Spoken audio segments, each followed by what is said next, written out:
첫 번째는 바로 민간 입찰, 공공 입찰. 첫 번째는 기업 신용평가 등급 관리 방안이 필요하겠죠. 예비평가는 뭐죠? 예, 모의고사. 제가 지금 얘기하는 거 이해가 안 되실 수 있어요. 많이 들어보신 분은 오케이, 오케이, 이렇게 툭툭툭 넘어가시는데 이게 오늘 처음 들어보신 분은 도대체 뭔 소리야? 그럴 수 있습니다. 이거는 예, 세부 과정들이 있으니까 그때 할 거고요. 오늘은 결국 결론으로 말씀드릴 거예요. 마인드맵 이용해 보신 분 있습니까? 저는 지금 15년 이상, 아마 20년도 더 됐구나. 제 머릿속은 마인드맵이 만들어졌다고 생각해도 됩니다. 수많은 아이디어들이 있어요. 수많은 것들을 해야 됩니다. 그러려면 이 아이디어들이 잘 정리가 돼야 돼요. 그리고 계속 가지를 칩니다. 그러니까 저 같은 경우는 마인드맵을 쓰는 게 굉장히 익숙해져 있는데 그걸로 한번 우리가 만나는 시장, 첫 번째 업종별 시장, 그리고 그 시장에 따른 도구, 어프로치 도구, 전략들이 필요할 거라고 보는 거죠. 이제 바로 해보겠습니다. 기업 신용평가 등급 관리 방안 예비평가는 모의고사예요. 한번 봐야죠. 그리고 만약에 모의고사 점수가 어떻게 나왔다? 그러면 면접관하고 인터뷰 봐야 됩니다. 대면평가.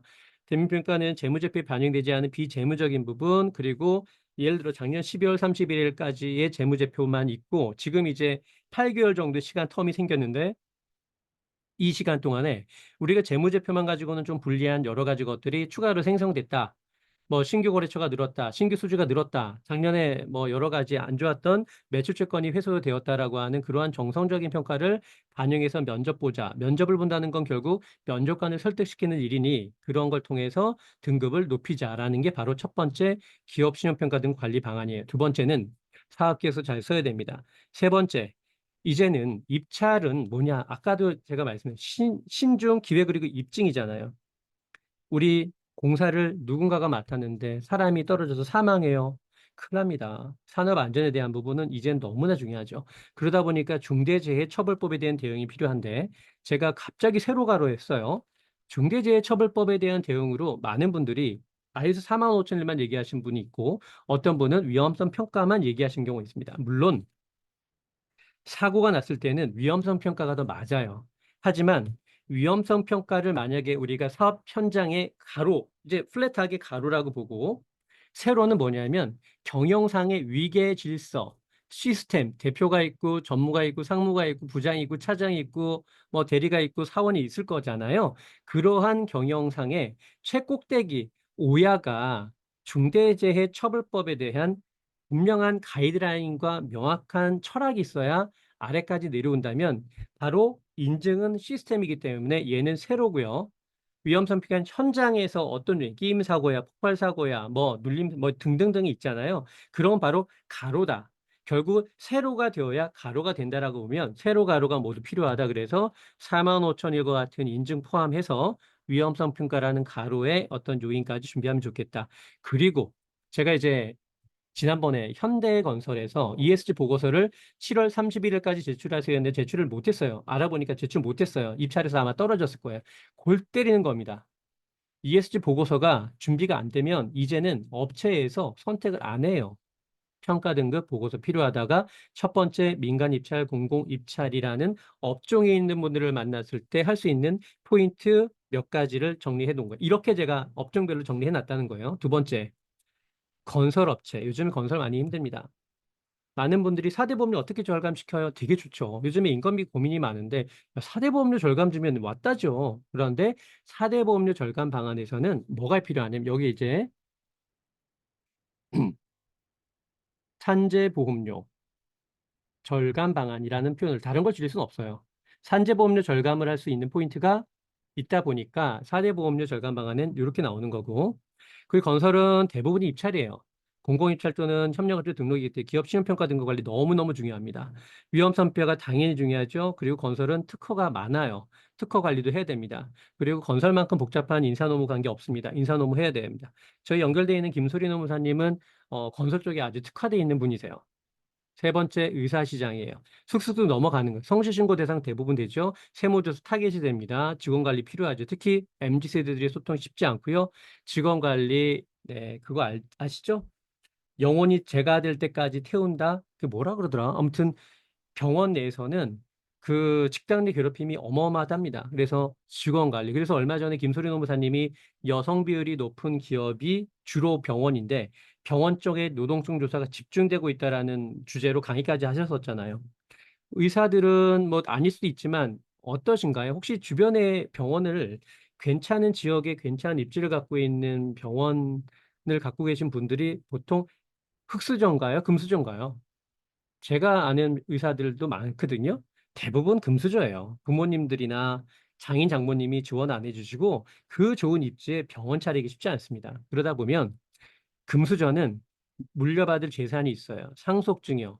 그 중에서 제가 얼마 전에도 말씀드렸죠. 2022년도에 백조의 자산이 증여 상속으로 물려졌는데 그 중에서 우리나라 비금융 자산 중에 65%가 부동산이에요. 그렇다면 100조 중에 65조, 즉 100억 중에 65억은 부동산이라면 이 부동산과 관련된 것들은 굉장한 이슈가 되겠죠. 이전에 따른 세금 또는 부동산 매입에 따른 그런 부분들. 그리고 의사들은 보통 학교에서 짱 먹는 애들이 많아요. 근데 학교에서 1등 하는 애, 요즘에 의대 쏠림이 엄청 심하지만, 어찌됐든 1등 하는 애가 의대 갔고, 2등 하는 애가 공대 갔는데, 최근 스타트업에 뭐 투자자에서 기가 막히게 빵빵빵 터지고 있으면, 가서 얘기하는 거죠. 야, 친구야, 너희 새끼, 죄송합니다. 이거 극적인 효과를 위해서 너희 새끼하고 학교에서 1등 했는데 지금 뭐 하고 앉았냐? 지금 손님 뭐 하고 있는 거야? 나하고 형하고 사업 좀 하자. 근데 기가 막힌 아이디 있어. 너 학교에서 1등 했고 나 2등 했어. 우리 둘이 브레인 모이면 이거 한번 하는 거야. 라고 해서 새롭게 법인 사업에 투자하려고 하는 분도 있고요. 또 MSO를 통해서 별도의 법인을 설립하는 분들도 있습니다. 그래서 의사도 법인에 대한 내용을 알고 있어야 된다라는 거를 말씀을 드리고 싶고요. 제가 이제 인천의 정형외과 얘기를 드릴 때 어떤 얘기를 드렸었냐면 세금 좋아. 세금 고민해야지. 직원 관리, 인력 수급에 대한 고민해야지. 그런데 환자가 먼저 와야 되는 거 아니야? 환자가 유치가 되어야 그 다음에 매출 때문에 세금을 고민하고 매출 때문에 직원을 뽑지. 그렇다면 의사 시장에서 가장 관심을 갖고 있는 첫 번째 포인트는 바로 마케팅 아닙니까? 환자가 와야 뒷단이 형성되니까. 그래서 그 마케팅 일환으로 특허, 그리고 인증. 특허는 소아과, 이비인후과는 해당이 별로 없을 거예요. 소아과, 이비인후과, 내과는 없겠지만 치과, 피부과, 성형외과, 정형외과, 안과. 어저께 제가 강남역에 무슨 일이 있어서 갔는데 와, 한 건물에 성형외과가 뭐 어마어마하더라고요. 그런 데들은 특허를 통해서 마케팅에 활용하면 좋습니다. 인증은 삼성서울병원에 제가 ES 리포트를 한번 보여드린 적이 있을 텐데 이 SG가 어쩌면 병원에서도 너무너무 중요한 마케팅 포인트가 될 수 있다는 거예요. 병원은 우리나라 모든 업종 중에서 이 SG 중에 S, 소셜, 세이프티에 가장 민감한 업종이 바로 병원이라고 저는 생각을 합니다. 그렇다면 그 세이프티에 대해서 나몰라라 말이 안 되는 거죠. 그 공간에 머물러 있는 수많은 사람들의 안전을 생각을 해야 되는 거죠. 그 수많은 환자들의 정보를 보호할 필요가 있는 거죠. 그렇기 때문에 인증을 통해서 특허를 통해서 마케팅을 할 수 있다가 의사시장에 대한 얘기, 그 다음 얘기였습니다. 이제 부동산에 대한 얘기예요. 제가 지금 이제 쭉 이제 몇 가지가 남았는데 부동산 같은 경우는 부동산 진단분석 어디가 해줄 수 있죠? 로뎀에서 할 수가 있습니다. ERA 코리아 매매, 간평, PB 자산관리. 이거 쓴 이유는, 어, 어저께도 신문기사에 제가 잠깐 검색을 해보니 나왔는데, 예전에는 신한은행이 PB 쪽에서는 가장 높은 점수를 받았는데, 얼마 전에 국민은행이 거기를 좀 이제 스위치가 됐다고 하더라고요. 그러면서 국민은행이 가장 강점을 갖고 있는 게 바로 부동산 자산 관리라고 하더라고요. 그래서 우리가 만나는 분, 이제 빙산의 일각, 오늘 그 얘기까지는 안 했는데 모두가 연결되는 거로 생각을 하고 빙산의 일각이 아니라 빙산의 전체를 얻고자 한다면 즉 100조의 자산, 물려주는 100조의 자산 중에 65조가 부동산인데 이 부동산에 대한 우리가 도움 줄 수 있는 전문가가 없다면 거기에 관심이 없다면 어쩌면 우리 고객이 전부 PB들한테 다 뺏기거나 아니면 부동산에 오리엔트돼서 준비를 잘하고 있는 경쟁 업체들한테 많이 뺏길 수가 있습니다. 그래서 부동산 관련된 자산 관리 무척 중요하다고 생각이 들고요. 해마다 생기는 신설법인의 개수는 약 15만 개 정도 됩니다. 한 달에 12,3천 개 정도가 생기고 있는데 그러한 신설법인을 대상으로 우리가 영업을 전개한다면 첫 번째, 이제 신설이니까 사업 단계별 경영이치를 짚어주는 게 좋고요. 돈 필요하죠. 사람 뽑아야죠. 인증을 통해서 특히 벤처 인증을 통해 세금 혜택도 받아야 되죠. 이 연구 설립 세액공제 받아야 됩니다. 영업권 평가 개인에서 법인으로 넘어왔을 때 영업권 너무나 필요하죠. 그리고 마케팅에 특허를 활용하는 건 되게 중요하죠. 어, 기억나시나요?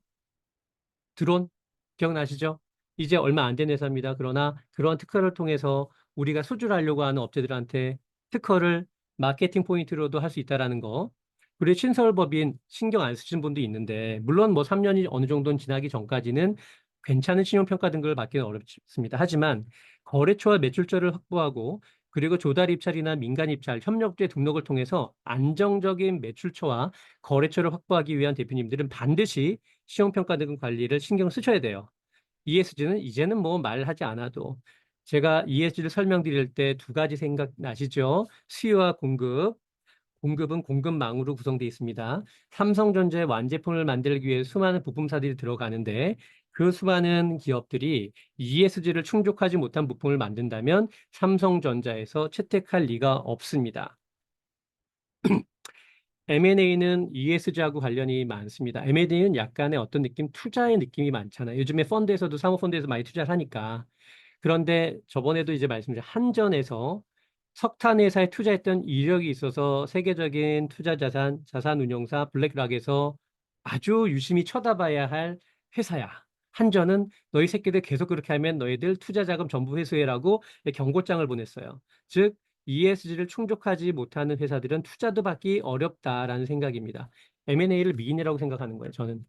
미인은 객관적인 미인이 있고 주관적인 미인이 있습니다. 객관적인 미인 차은주가 아니라 차은우. 차은우는 뭐 누가 봐도 이쁘게 정말 이쁘게 생기지 않습니까? 혹시 에스파의 카리나는 어떻습니까? 카리나 혹시 모르시는 분 계세요? 카리나 이쁜 사람 있습니다. 혹시 좀 옛날 분이시면 장미희 이렇게 아시죠? 장미희 미인이에요. 누가 봐도 미인입니다. 하지만 주관적인 미인이 있을 수 있어요. 종합식품회사로 가려고 하는데 간장 소스를 계속 외주를 주다 보니까 품질이 일관적이지 않아요. 그리고 공장에서 화재가 나서 물품 공급을 제대로 받지 못해서 전체 생산 라인에 큰 차질을 가했던 그런 경우도 있습니다. 그럴 경우에는 간장 소스 라인을 갖고 있는 회사를 아예 사버리죠. 그럴 때는 이 회사는 다른 회사는 별로 관심이 없지만 주관적인 콩깍지가 씌운 어떤 업체한테는 분명히 미인이 될 수 있다. 그리고 M&A를 M&A 하면은 머저스 앤뭐 아쿼지션이라고 해서 인수합병이라는 의미를 조금 좋지 않게 바라보신 분이 계셔서 요즘에는 워딩을 얼마 전에 홍영호 대표님하고 이런 얘기 나눴어요. 기업 승계라고 요즘엔 많이 바꿔서 부른다. 가업 승계, 기업 승계. 기업 승계라는 단어 굉장히 좋잖아요. 기업이 승계된다는 거는 고용까지도 승계된다라는 거. 같이 평생 일했던 직원들의 고용까지도 책임진다라는 의미가 있기 때문에 기업 승계 굉장히 좋고요. 우량 중소기업 투자 유치 그리고 ESG는 당연히 필요하죠. IT 업체는 벤처 인증, 기업부설 연구, 특허 자금 이거는 그냥 쓱 넘어가도 되죠. 무역업체 같은 경우 관세 컨설팅, 정부 지원 자금 컨설팅, FTA 컨설팅 가능합니다. 승계 이슈는 가업 승계면서 동시에 기업 승계로 본다 M&A가 가능하겠죠. 식품 유통을 하고 있어요. 저번에 보니까 뭐 되게 유명한 순대 프랜차이즈 회사예요. 그동안은 유통만 했습니다. 그런데 순대를 전체적으로 만들고 싶었어요. 그래서 제조 공장을 만들려고 하면서 행정사님을 연결해 드렸습니다. 해썹 인증이라든지 공장 인허가 이 공장에서 일하려면 인력이 필요한데 대부분은 해외 근로자를 들일 수밖에 없는 상황이에요. 그러다 보니까 해외 인력에 대한 인력 소싱이라든지 여러 가지 비자에 대한 문제까지 행정사님이 도와주셨습니다. 온라인 쇼핑은 인사 노무, 모델을 어떻게 써야 되느냐 아니면은 뭐 외주를 주는 경우도 많기 때문에 인사 노무 그리고 텍스 준비하지 않으면 온라인 쇼핑몰이 매출이 커요. 그러다 보니까 세무조사 당하는 경우 꽤 많이 있습니다.